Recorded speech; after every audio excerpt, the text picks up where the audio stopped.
जिस तरह से देश को फर्स्ट वेव और सेकंड वेव से देश को बाहर निकाला, बचाया, थर्ड वेव नहीं आया, इंडिया में सर्ज होके खत्म हो गया, क्योंकि हमारा 97% आज वैक्सीन कवरेज है। उसका हमें बहुत फायदा भी हुआ। इंडिया में वैक्सीन रिसर्च हुआ, इंडिया में मैन्युफैक्चरिंग हुआ और बहुत तेजी से देश में वैक्सीनेशन का कार्यक्रम चला।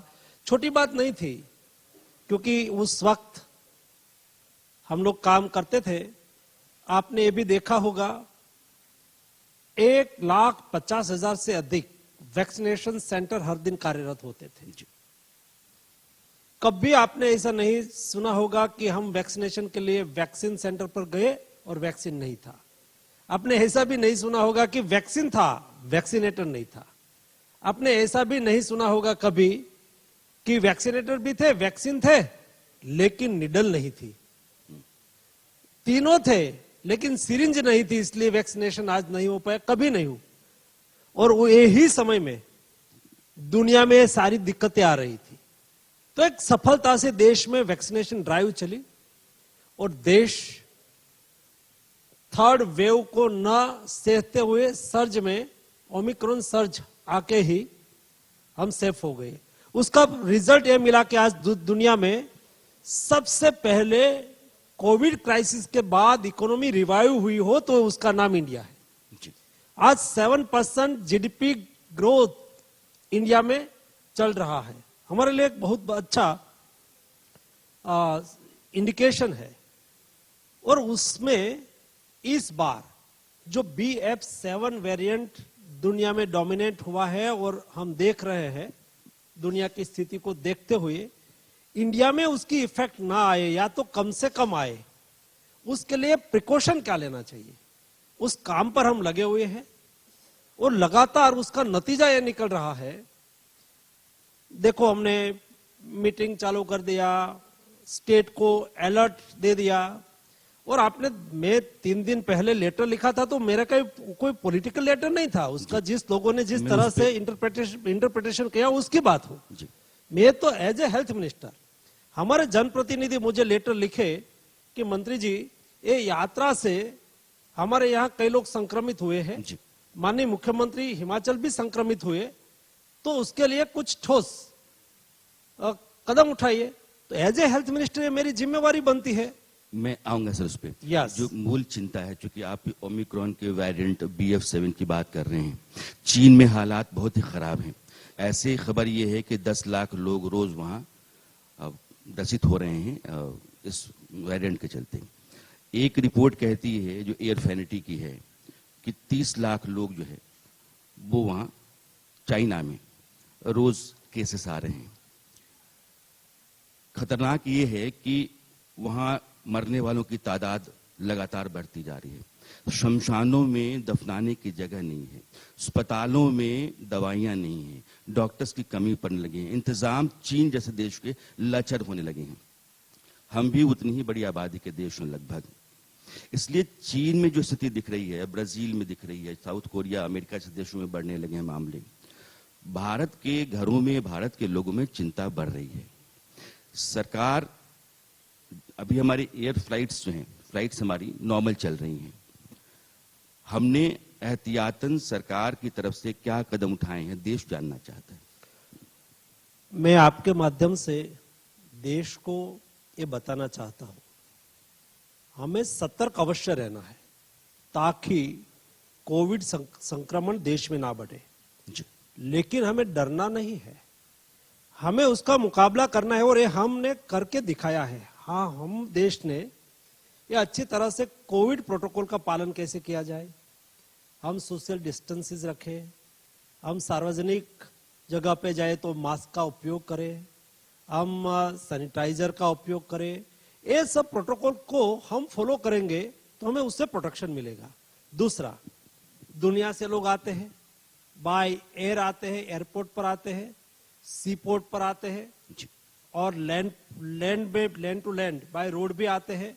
ये सभी बॉर्डर पर हमें प्रिकॉशन लेना ऑलरेडी चालू कर दिया है।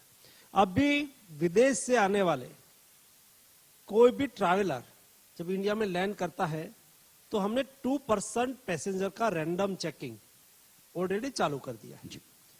और आने वाले एक सप्ताह में सिलेक्टेड कंट्री आइडेंटिफाई करके जहां से जहां केस लोड आज के दिन में ज्यादा है उसको हम एयर सुविधा से मॉनिटरिंग करना चालू कर देंगे। वहां से ट्रैवल करके आने वाले लोग वहां जो test report RTPCR test upload करें, बाद में ही यहाँ आए, यहाँ उसका थर्मल स्क्रीनिंग हो, आवश्यकता लगे और थर्मल स्क्रीनिंग में हमें टेम्परेचर ज्यादा पाए तो तुरंत ही उसका यहाँ आरटीपीसीआर टेस्ट किया जाए।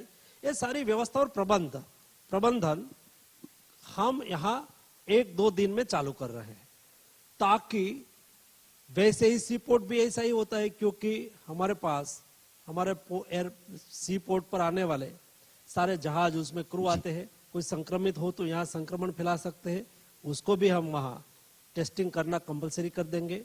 सारा इनिशिएटिव हमने ऑलरेडी लेना चालू कर दिया है। उसके साथ देश में आवश्यकता होगी मेडिसिन की, एक्सपोर्ट इंपोर्ट पर निगरानी रखनी होती है।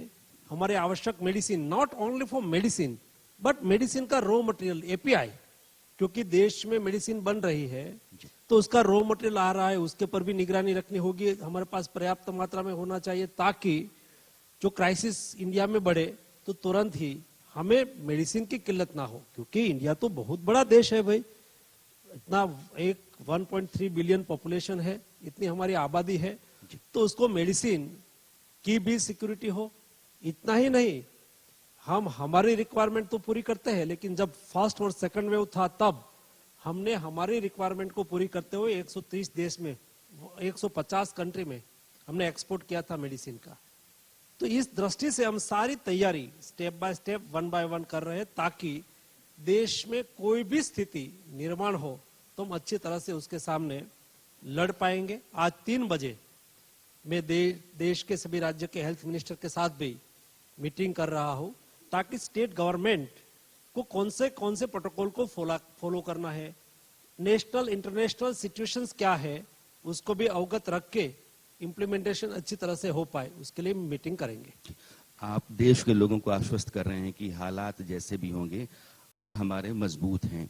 2020-21 वाले हालात नहीं होंगे। 2021 जब डेल्टा का कहर देश में था तो बहुत कोहराम मचा, तो हमने देखा कि ऑक्सीजन की कमी, बेड्स की कमी, आईसीयूज की कमी, डॉक्टर्स की कमी, स्टाफ की कमी बहुत महसूस की। सरकार ने उस लिहाज से इंतजाम किए हैं। आप ये कह रहे हैं कि अब हालात वैसे नहीं होंगे, देश ने अपनी तरफ से तैयारी की है।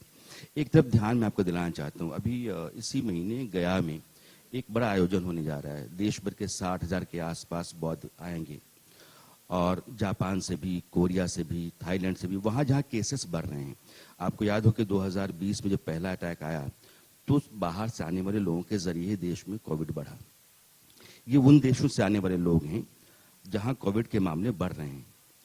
तो क्या सरकार की नजर में इस तरह के आयोजन है? अवश्य, सबसे पहले वही सोचा गया जी कि बाहर से आने वाले लोगों का टेस्टिंग भी करना है, उसका ट्रेसिंग भी करना है, नहीं केवल टेस्टिंग करके छोड़ देना, लेकिन वो यहाँ आए, कहाँ रुके हैं, कहाँ है, उस दरमियान उसको कोई टेम्परेचर या तो कोई सिम्टम दिखाई दे तो तुरंत ही ट्रेसिंग करके उसका इलाज किया जाए, उसको आइसोलेशन में रखा जाए। ये सारा प्रबंधन हमने ऑलरेडी चालू कर दिया है, और उसके लिए हमें कोई नया इंफॉर्मेशन की आवश्यकता नहीं है, नॉलेज हमें डेवलप हो गया है। तो उसको मैनेज कैसे करना, उसको सिस्टमाइज कैसे करना, उसको ट्रैकिंग और ट्रेसिंग कैसे करना, और हम देश में सभी जगह पे, सब भी डिस्ट्रिक्ट लेवल पर जीनोम सीक्वेंसिंग करना चालू कर दिया है। कोई भी डिस्ट्रिक्ट में कोई भी केस पॉजिटिव पाया गया तो ये पॉजिटिव केस का सैंपल लेके हम BLS 3 लैब में उसको भेज के उसका जीनोम सीक्वेंसिंग करके वेरिएंट कौन सा है वो सबसे पहले हमारी नजर होती है, कौन सा वेरिएंट है। जो कोई नया वेरिएंट आ जाता है तो ये वेरिएंट म्यूटेट होके कैसा है और उसकी इफेक्ट कैसी होती है वो तुरंत ही हम स्टडी कर लेते हैं, और तुरंत ही उसके सामने क्या एक्शन लेना है डिसाइड करके हम एक्शन मोड में आ जाते हैं, ताकि हम उसको फैलते हुए ही रोक पाए। जीनोम सीक्वेंसिंग पे नजर है। मैं जानता हूं कि आपका समय की किल्लत है, आपकी बैठक भी है। दो बुनियादी और बड़े सवाल हैं। पहला ये कि 220 करोड़ वैक्सीनेशन देश में सरकार ने लगवाया, लेकिन बूस्टर डोज सिर्फ 27% लोगों के पास है। अभी जो ये खतरा बढ़ रहा है, उस लिहाज से बूस्टर डोज सरकार चाहती है कि लोगों को दिलाया जाए। मैं चाहता था कि देश में बूस्टर डोज जी बुजुर्ग लोग तो खास करके ले ही ले, और प्रधानमंत्री जी ने स्वयं ने देश को आग्रह किया था कि हम प्रिकॉशन डोज देश को फ्री दे रहे हैं, जी सब लोग प्रिकॉशन डोज ले। लेकिन उस वक्त कोविड का खतरा थोड़ा टला हुआ देश को लगता था, तो हमारे लोगों की तो स्वाभाविक तौर पर मेंटालिटी होती है कि अभी तो कोविड गया है, ऐसा करके लोग नहीं लेते थे। लेकिन आज भी सभी के लिए प्रिकॉशन डोज ओपन है। यस्टरडे हमने भारत बायोटेक की नेसल वैक्सीन को भी अप्रूवल दे दिया है। नाक में ड्रॉप डाल देना है, वो प्रिकॉशन डोज के लिए भी चलेगी, हेट्रोलोगस के लिए भी चलेगी। यानी कि आपने कोविशील्ड लिया है या कोवैक्सीन लिया है या कोई भी वैक्सीन ली है, तो उसके पार आप नेसल वैक्सीन ले सकते हैं, ताकि वो प्रिकॉशन डोज का काम करेगी। सारी व्यवस्था और सारी जो अपॉर्चुनिटी है हम जनता के लिए ओपन रखना चाहते हैं, ताकि जनता अपने स्वयं को स्वस्थ रखने के लिए और या तो स्वयं का स्वास्थ्य को सुनिश्चित करने में उसको असुविधा नहीं होनी चाहिए। जी, देश के स्वास्थ्य मंत्री 4 बातें कह रहे हैं। कंक्लूड करने से पहले चारों बातों को मैं रखना चाहता हूं। सरकार ने एहतियाती बंदोबस्त कर लिए हैं, परेशान होने की जरूरत नहीं है। देश के लोगों को चिंता करने की जरूरत नहीं, लेकिन प्रिकॉशन जो बरता जाता है उसको बरता जाना चाहिए।